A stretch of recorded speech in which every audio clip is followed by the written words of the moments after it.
이번 주말에 당신이 자주 가는 단골 식당에서 삼겹살 2인분을 주문했다고 한번 상상해 보세요. 네, 아주 기분 좋은 주말 저녁이네요. 그렇죠.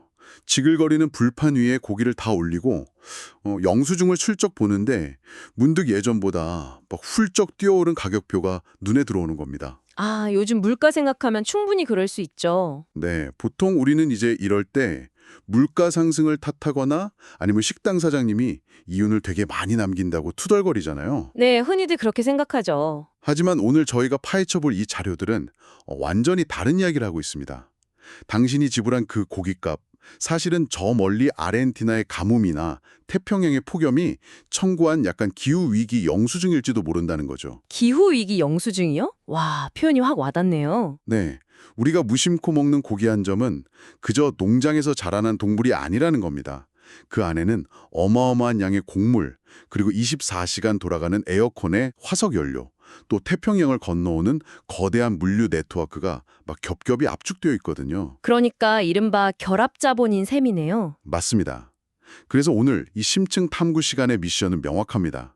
지구 반대편의 날씨가 어떻게 당신의 저녁 메뉴를 물리적으로 망가뜨리는지, 네. 그리고 유통업계는 이 무자비한 기후의 공격에 맞서서 어떤 기발하고 때로는 처절한 과학적 생존 전략을 펼치고 있는지 하나하나 해부해보는 겁니다. 사실 우리가 흔히 기후변화라고 하면 막 빙하가 녹거나 북극곰이 살 곳을 잃어버리는 약간 환경 캠페인 같은 거 떠올리잖아요. 그렇죠. 조금 멀게 느껴지는 환경 문제로만 생각하기 쉬운데요. 예전에는 축산물을 다루는 거대한 유통기업들, 즉 미트 마케터들에게도 그랬습니다. 예전에는요. 네. 하지만 잔류들을 종합해보면 분위기가 완전히 역전됐어요. 이제 기후 리스크는 그 기업의 ESG 보고서에나 들어가는 좋은 말이 아닙니다. 그럼 뭐죠? 당장 이번 달 회사의 손익계산서를 박살내고 마진을 증발시키는 가장 즉각적이고 통제 불가능한 재무적 위협으로 격상되었습니다. 와, 재무적 위협이요? 네, 보이지 않는 기후의 세금이 어떻게 유통망을 타고 당신의 식탁까지 전가되는지 그 복잡한 톱니바퀴를 오늘 꼭 들여다볼 필요가 있습니다. 자, 이 내용부터 먼저 풀어보죠. 그 보이지 않는 세금이 도대체 어디서부터 매겨지는 건가? 자료를 보면 그 원가를 폭등시키는 첫 번째 도미노로 사료를 꼽더라고요. 네, 아주 정확한 지점입니다. 여기서 그 FCR, 그러니까 사료 요구율이라는 개념이 등장하는데요. 제가 경제기사에서 에그플레이션이라는 말은 자주 봤거든요. 네. 근데 축산업에서 이 곡물 가격이 왜 그렇게 치명적인지 감이 잘 안 와서요. 고기 1kg을 만드는데 곡물이 도대체 얼마나 들어가는 건가요? 아, 그 스케일을 아시면 아마 깜짝 놀라실 겁니다. 그 돼지고기 1kg을 얻기 위해서는 곡물 배합 사료가 대략 3에서 4kg 정도 필요하거든요. 생각보다 많이 들어가네요. 네, 소고기는 훨씬 더 심해요. 무려 7에서 8kg의 곡물이 투입되어야 겨우 고기 1kg이 나옵니다. 와, 8배요? 진짜 엄청나네요. 저는 이 수치를 보고 무슨 변동성이 극대화된 그 레버리지 주식 투자를 보는 것 같았어요. 레버리지 주식 투자요? 네, 기초 자산이 조금만 흔들려도 결과물은 막 미친 듯이 요동치잖아요. 아주 정확히 꿰뚫어 보셨네요. 업계에서도 이걸 이른바 생물학적 레버리지 현상이라고 부릅니다. 실제로 그런 용어가 있군요. 네, 예를 들어 미국의 옥수수 벨트나 아르헨티나의 곡창지대에 극심한 가뭄이 덮쳤다고 가정해보죠. 네네. 국제 곡물 가격이 한 20% 오르면 사료 원료의 90% 이상을 수입하는 한국 같은 나라에서는 그 충격이 엄청나겠네요. 맞습니다. 고깃값에 그 충격이 3배에서 8배로 증폭되어서 타격을 줍니다. 사료비가 치솟으면 농장주들은 당장 어떤 선택을 할까요? 글쎄요. 사료를 먹일수록 계속 적자가 나는 거니까 어떻게든 빨리 고기를 팔아치우려고 하지 않을까요? 바로 그겁니다. 맞물려 돌아가는 비극의 시작이 딱 그 지점이에요. 농가들은 당장의 적자를 막기 위해서 새끼를 낳아야 할 어미 돼지, 그러니까 모돈까지 그냥 도축장으로 보내버리는 투매를 시작합니다. 잠깐만요. 어미돼지를 팔아버리면 당장 시장에 고기 공급이 막 늘어나잖아요. 네, 일시적으로는 그렇죠. 그럼 삼겹살 가격이 떨어질 수도 있겠네요. 당신 같은 소비자 입장에서는 당장 싼 값에 고기를 먹으니까 뭐 좋은 거 아닌가요? 그게 바로 착시 현상이라는 겁니다. 착시 현상이요? 네, 길어야 몇 달짜리 달콤함이죠. 1년이나 2년 뒤로 한번 생각해 보십시오. 새끼를 낳을 어미가 시장에서 아예 사라졌으니까 사육두수는 걷잡을 수 없이 곤두박질 치게 됩니다. 아, 공급이 뚝 끊기겠네요. 맞습니다. 결국 삼겹살 가격이 막 미친 듯이 폭등하는 수급의 연쇄 붕괴가 일어나는 거죠. 가뭄이라는 작은 나비의 날갯짓이 2년 뒤에 당신의 밥상 물가를 초토화시키는 토네이도가 되는 메커니즘입니다. 와, 정말 끔찍한 나비 효과네요. 근데 기후가 청구하는 세금이 사료비에서 끝나는 게 아니잖아요. 그럼요. 시작에 불과하죠. 동물들이 겪는 폭염 스트레스도 문제인데 제가 자료 읽으면서 가장 충격받았던 사실 중 하나가 돼지는 땀샘이 거의 퇴화해서 스스로 땀을 흘리지 못한다는 거였어요. 네, 포유류로서 되게 치명적인 약점이죠. 스스로 체온을 낮추지 못하니까 결국 인간이 기계로 온도를 억지로 떨어뜨려줘야 하거든요. 아, 그래서 에어컨이나 팬을 트는 거군요. 맞습니다. 극단적인 폭염이 오면 축사마다 대형 환기팬이랑 쿨링 패드를 24시간 내내 풀가동해야 합니다. 전기료가 장난이 아니겠는데요? 여기서 막대한 전기료가 발생하죠. 게다가 도축된 이후에도 이 전쟁은 안 끝납니다. 식탁에 오르기 전까지 고기는 끊임없이 차가운 상태를 유지해야 하는 콜드 체인을 거치거든요. 오, 요즘 마트 가면 프리미엄 고기 시장에서 되게 유행하는 거 있잖아요. 네네. 영하 1도에서 영상 1도를 수십 일간 유지하는 빙원 숙성, 약간 이런 거요? 정확합니다. 그런 고도의 기술이 다 전기를 먹는 하마거든요.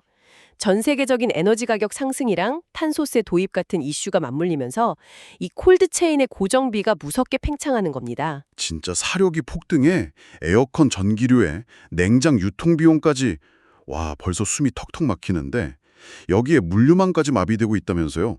자료에 보니까 그 파나마 운하랑 미시시피강 이야기가 나오던데요? 네, 한마디로 해상 물류의 동맥경화 현상입니다. 기록적인 가뭄 때문에 파나마 운하나 미시시피 강의 수위가 확 낮아지면 짐을 가득 실은 대형 선박은 강바닥에 닿을 수도 있겠네요? 그렇죠. 바닥에 닿을까봐 아예 통행 제한을 받습니다. 바다 위에서 그냥 하염없이 대기하거나 아니면 아예 먼 바다로 삥 돌아가야 하죠. 물류비가 두세 배 뛰는 건 당연할 테고 제가 유통업자라면 진짜 피가 말할 것 같은 게 바로 유통기한이거든요. 네, 그렇죠. 수입 냉장육은 사실 시간이 생명이잖아요. 맞습니다. 배가 바다 위에 떠 있는 하루하루가 유통기한인 귀중한 자산을 허공에 태워버리는 과정이에요. 아깝네요. 한국에 도착해서 최소 2주는 팔아야 마진이 남는 냉장 삼겹살이 있는데 바다에서 시간을 다 허비하고 유통기한 딱 3일 남은 상태로 항구에 들어온다고 한번 상상해 보십시오. 3일 만에 어떻게 다 팔아요? 못 팔죠. 그러니까 유통업자는 눈물을 머금고 이걸 전부 꽝꽝 얼려서 냉동육으로 가치를 확 깎아 팔거나 아예 헐값에 덤핑을 쳐야 합니다. 진짜 막막하네요. 근데 여기서 제가 꼭 하나 묻고 싶은 게 있습니다. 사료비, 전기료, 물류비가 이렇게 막 미친 듯이 오르면 유통업자나 식당 사장님들은 그냥 메뉴판 가격을 올리면 되는 거 아닌가요? 아, 가격 인상이요? 네, 원가가 올랐으니까 가격을 올린다. 이거 완전 자본주의의 기본 원리잖아요. 왜 유통업자들이 이렇게까지 코너에 몰리는 건지 솔직히 잘 이해가 안 가요. 일반적인 B2C, 그러니까 마트에서 당신 같은 소비자에게 직접 하는 시장이라면 어느 정도 가격 정가가 가능할지도 모릅니다. 네네. 하지만 식당의 고기를 대량으로 납품하는 B2B 외식 채널은 사정이 완전 다릅니다. 엄청난 경직성을 가지고 있거든요. 경직성이요? 어떤 면에서요? 요즘 직장인들 사이에서 점심값이 너무 비싸다고 런치플레이션이라는 말이 유행이잖아요. 아, 맞아요. 밥값 진짜 비싸죠. 소비자의 가격 저항선이 지금 그 어느 때보다 팽팽합니다. 식당에서 15,000원 하던 메뉴를 갑자기 2만 원으로 훌쩍 올려버리면 손님들은 뒤도 안 돌아보고 발길을 뚝 끊습니다. 아, 그러니까 식당 사장님이 메뉴 가격을 마음대로 못 올리니까 고기를 납품하는 유통업자에게 원가 인상분을 떠넘길 수도 없다는 얘기군요. 바로 그겁니다. 거기에 더해서 외식 프랜차이즈들의 깐깐한 스펙 요구가 또 발목을 잡습니다. 스펙이요?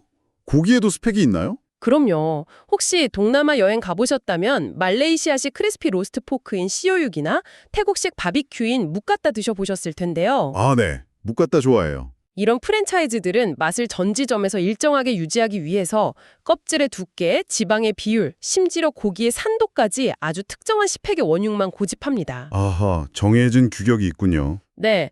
그래서 기후 때문에 원래 쓰던 고기의 원가가 막 40% 올랐다고 해서 갑자기 다른 싼 부위나 스펙이 안 맞는 고기로 대체할 수가 없는 구조예요. 꼼짝 못하네요. 결국 오르는 비용을 고스란히 유통업자와 식당이 떠안으면서 이익이 파괴되는 겁니다. 와, 돈 문제도 참 골치 아프지만 사실 이 자료에서 제 등골을 서늘하게 만든 건 따로 있었습니다. 어떤 부분이죠? 기후가 단순히 회계장부의 숫자만 바꾸는 게 아니라 고기라는 생명체에 끔찍한 생물학적 흉터를 남긴다는 사실이었어요.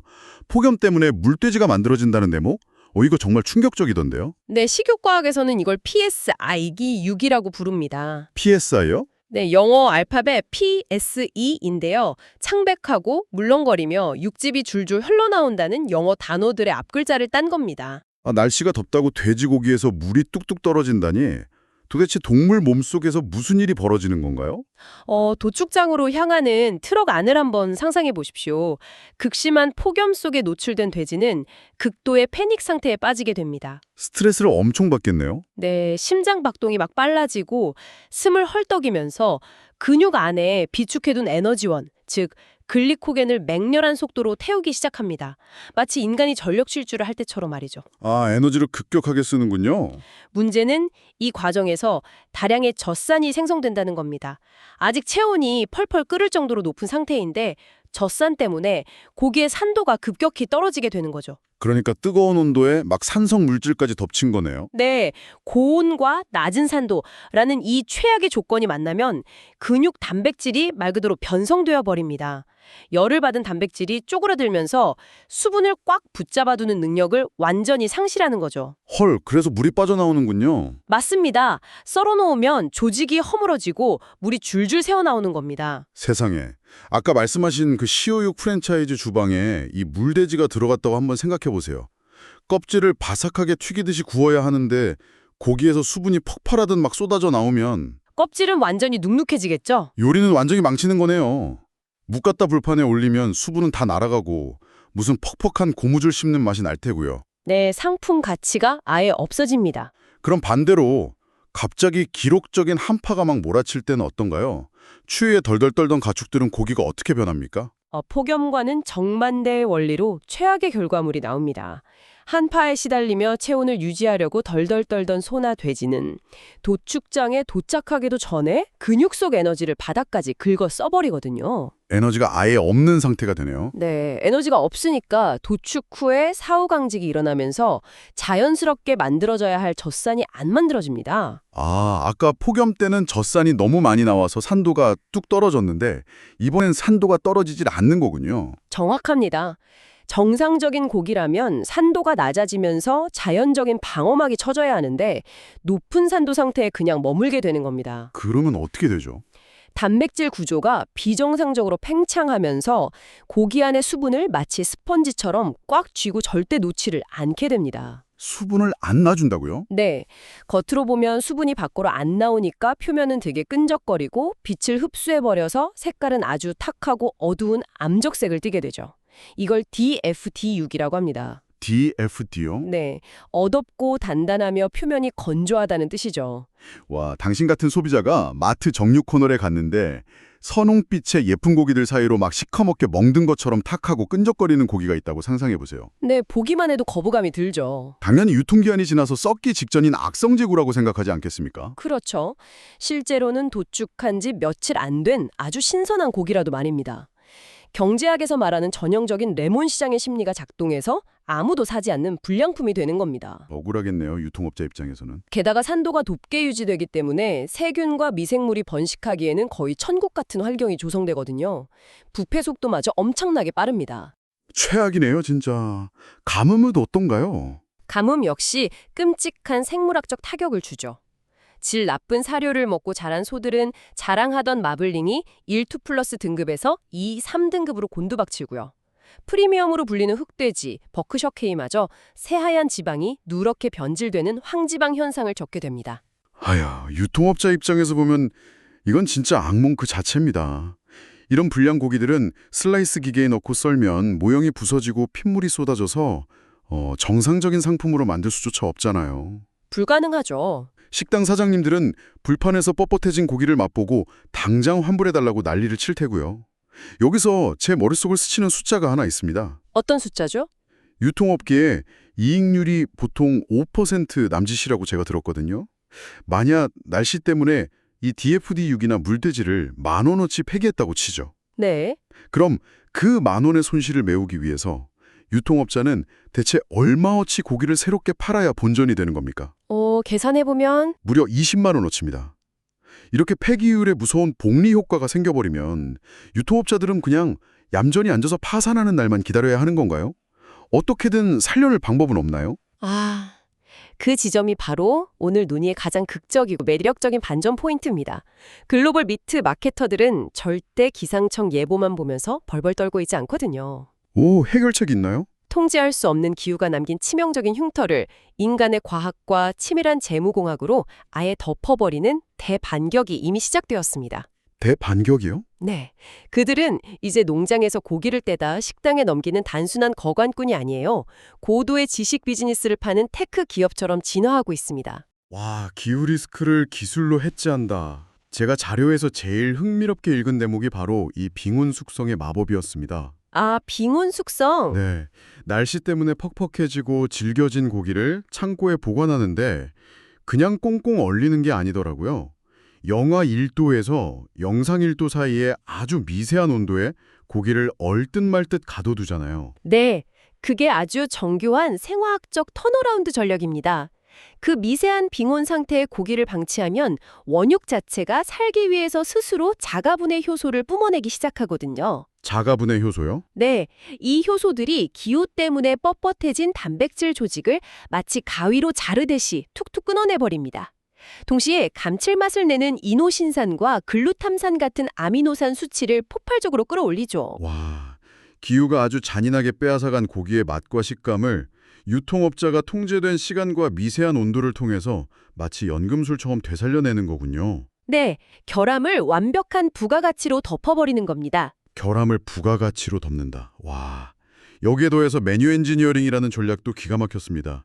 아까 그 수분을 꽉 쥐고 절대 안 놔준다는 암적색 DFD6이요? 네, 그 불량고기요. 구워 먹으면 고무줄 같아서 버려야 하는 그 불량고기를 도대체 어떻게 살려냅니까? 관점을 완전히 뒤집어 버리는 겁니다.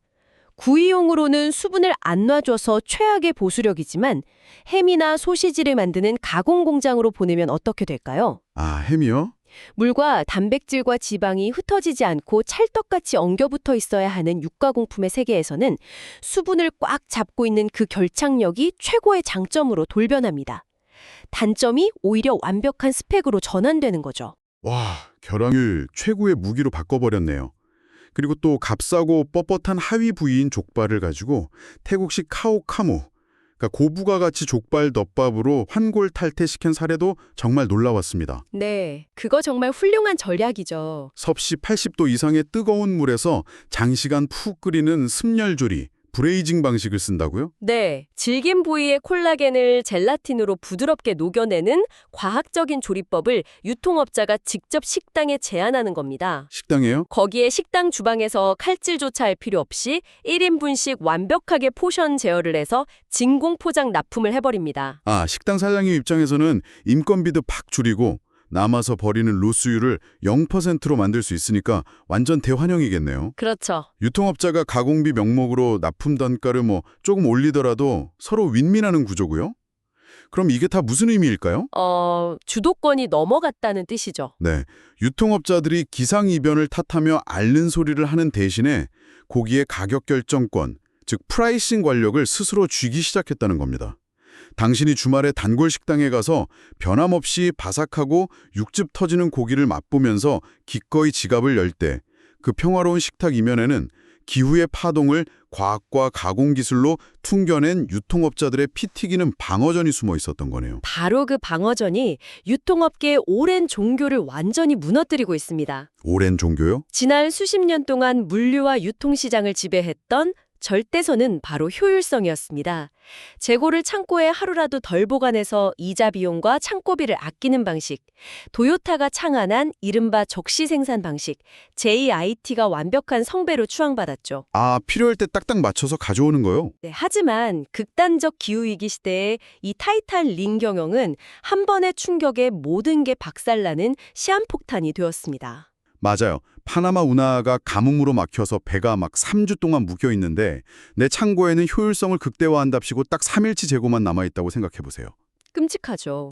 당장 식당에 고기를 못 보내서 결품이 나버리면 그 식당과의 거래는 영원히 끊어지는 거잖아요. 그렇죠. 신뢰가 깨지니까요. 그래서 뼈아픈 교훈을 얻은 유통업계가 JIT에서 JIC, 즉 저스틴 케이스, 만약의 사태를 대비하는 시스템으로 전환하고 있다는 거죠. 네, 패러다임이 바뀐 겁니다. 이제는 넉넉한 안전재고를 쌓아두고 우회 공급망을 유지하는 게 미련한 낭비가 아니라 목숨을 지키기 위한 필수적인 리스크 보험료가 된 거네요. 제가 여기서 덧붙이고 싶은 되게 중요한 포인트가 있는데요. 네네. 그들이 창고에 무식하게 고기만 산더미처럼 쌓아두는 게 아니라는 점입니다. 아까 언급하신 빙원 숙성 기술과 완벽하게 산소를 차단하는 진공 패키징 기술을 한번 결합해 보십시오. 두 개를 합치면 어떻게 되나요? 일반 냉장육이라면 45일이면 썩어버릴 유통기한이 무려 90일까지 늘어납니다. 2배나 늘어나네요? 바다 위에서 물류가 3주씩 지연되어도 두려울 게 전혀 없습니다. 오히려 고기가 창고에 머무는 그 시간 동안 감칠맛이 폭발하는 숙성육으로 가치가 확 높아지니까요. 와, 썩어가는 그 초조한 유통기한을 충격을 흡수하면서 동시에 부가가치를 올리는 숙성기한이라는 어떤 시간적 버퍼로 탈바꿈시킨 거군요. 네, 시간의 연금술이죠. 그리고 다중스펙 호환성이라는 개념도 진짜 천재적입니다. 남미 칠레에 엄청난 가뭄이 들어서 원래 납품하던 시우용 삼겹살이 끊기면 어떡합니까?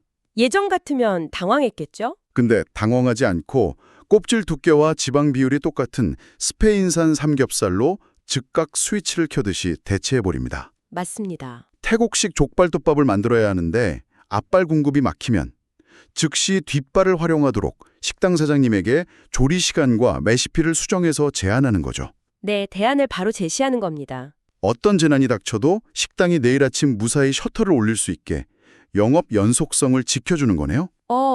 이 대목에서 경영의 본질을 찌르는 되게 중요한 질문을 하나 던져봐야 합니다.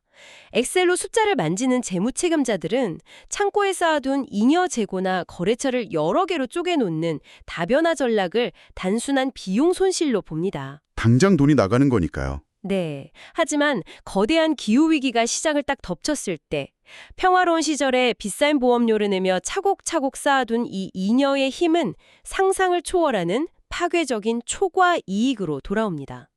경쟁사들이 충격을 버티지 못하고 고기를 제때 못 구해서 무너져 내릴 때 말이죠. 맞습니다. 경쟁 유통사가 펑크를 내서 당장 내일 장사를 못하게 된 식당 사장님들은 패닉에 빠지잖아요. 발만 동동 구르겠죠. 그때 회복 탄력성을 완벽하게 갖춘 유통기업이 구원투수처럼 딱 등장해서 물건을 대줍니다. 기존 고객의 신뢰가 굳건해지는 건 당연하고 패닉에 빠져 넘어온 신규 대형 거래처들을 그야말로 싹쓸이하게 됩니다. 와, 위기 상황에서 내일 장사를 할 수 있게 고기를 대주는 구세주에게 납품 단가를 깎아달라고 흥정할 식당 사장님은 세상에 없으니까요. 진짜 100g당 50원을 더 싸게 떼오는 건 이제 아무 의미가 없네요.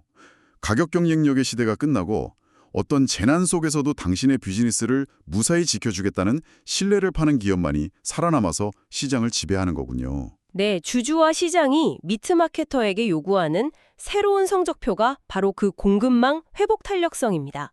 날씨를 통제할 수 없다면 그 파도를 견뎌낼 탄탄한 방주를 짚는 자가 최후의 승자가 되는 겁니다. 네, 오늘 우리가 심층적으로 살펴본 수많은 자료들이 가리키는 결론은 아주 선명합니다.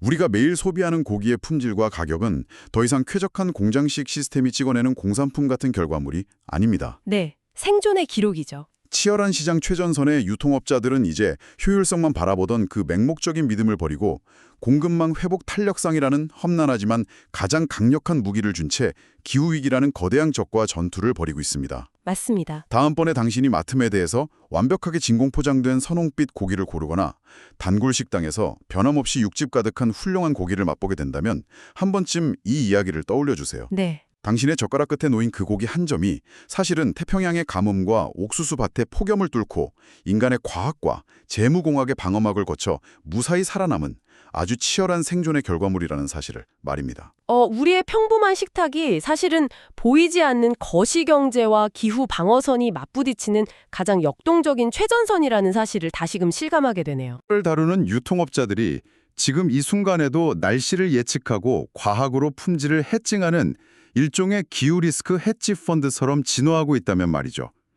당신이 오늘 아침 잠을 깨기 위해 마신 한 잔의 커피, 혹은 오후에 피곤해서 무심코 베어문 달콤한 초콜릿 뒤에는 또 어떤 거대한 기후전쟁과 과학의 연금술이 은밀하게 벌어지고 있을까요?